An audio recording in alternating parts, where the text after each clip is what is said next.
حسد څه ته ویل کېږي؟ د بعض علماو نه نقل لي هغوی وایي تمني زوال النعمة عن صاحبها. یو سړی دی په هغې باندې الله نعمت کړی دی او ته تمنا کې ارزو کې چې دغه سړي نه دا نعمت واخیستلی شي، دا خوشحالي ترې واخیستلی شي، دقې ته ویلی کېږي حسد. دا تعریف شیخ الاسلام امام ابن تیمیه رحمه الله کړی دی. امام ابن العثیمین رحمه الله هغه هم فرمایي دا تعریف د شیخ الاسلام دی او شیخ الاسلام ابن تیمیه رحمه الله دا تعریف کړی دی چې یو سړی د مسلمان نه د یو نعمت د ضایع کېدلو تمنا لري، برابره خبره ده که ځان لی غواړي او که ځان لی نه غواړي، خو چې د مسلمان نه ته د نعمت د ضایع کېدلو تمنا وکړله بس دقې ته ویلی کېږي حسد. او دویم تعریف بعض علما دا کوي چې کره النعمت عند الغیر وتمني زوالها. بل چا باندې الله نعمت کړی دی ته په هغې باندې نعمت بد ګڼې، ته دا غواړې چې دا نعمت دې د فلانکي مسلمان سره نه وي او دا نعمت دې ماته میلاو شي، د هغې په هغې باندې دا نعمت بد ګڼئ او دغه شان وتمني زوالها او د هغې د ضایع کېدلو د هغې د لرې کېدلو تمنا لري چې الله د دې سړي نه نعمت واخله مال یې راکړه، دقې ته ویلی کېږي حسد. او حسد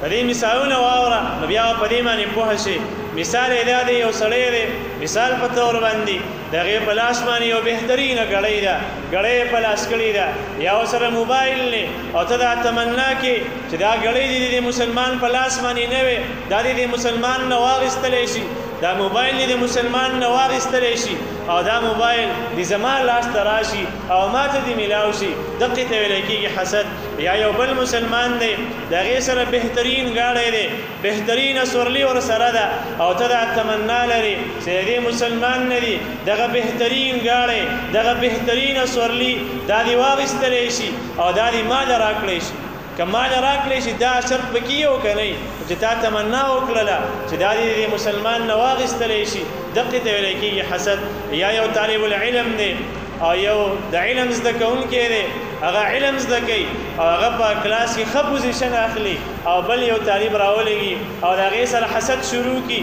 او دا وایي چې دغه مسلمان نه دغه طالب نه دی دا ښه پوزیشن واخیستلی شي او مال دې راکړلی شي، دقې ته ویلی کېږي حسد. یا دغه شان یو کاروباري سړی دی د هغې کاروبار په ښه طریقه باندې چلیږي، هغه په کاروبار کې ښې پیسې پیدا کوي، د هغې کاروبار هغه د ګټې واله دی او ته تمنا کې چې د دې مسلمان نه دی دا کاروبار واخیستلی شي او دا کاروبار دې مال راکړی شي، دقې ته ویلی کېږي حسد. یا یو عالم دی هغې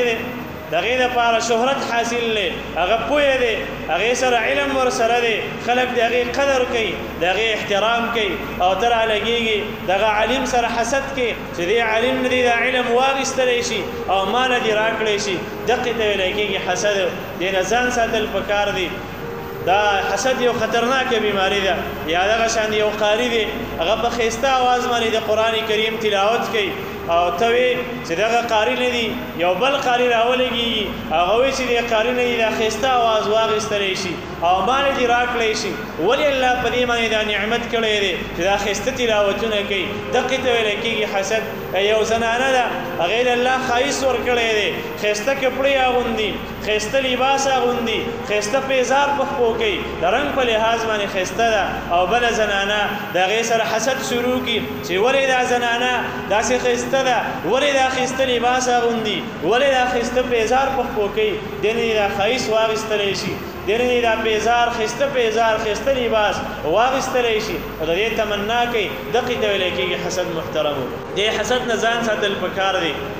کله ناکله خو داسې وي چې یو سړی د بل مسلمان نه د نعمت د ضایع کېدلو تمنا کوي، صرف تمنا کوي، نو دغه هم ګورې حسد دی. او کله ناکله داسې وي چې یو سړی د نعمت دا تمنا کوي د هغې د ضایع کېدلو خو د هغې سره سره دا تمنا هم کوي چې دا نعمت دې ما له راکړلی شي، دغه هم ګورې حسد دی. په دواړو صورتونو کې دا حسد دی، دې نه ګورې ځان ساتل پکار دی.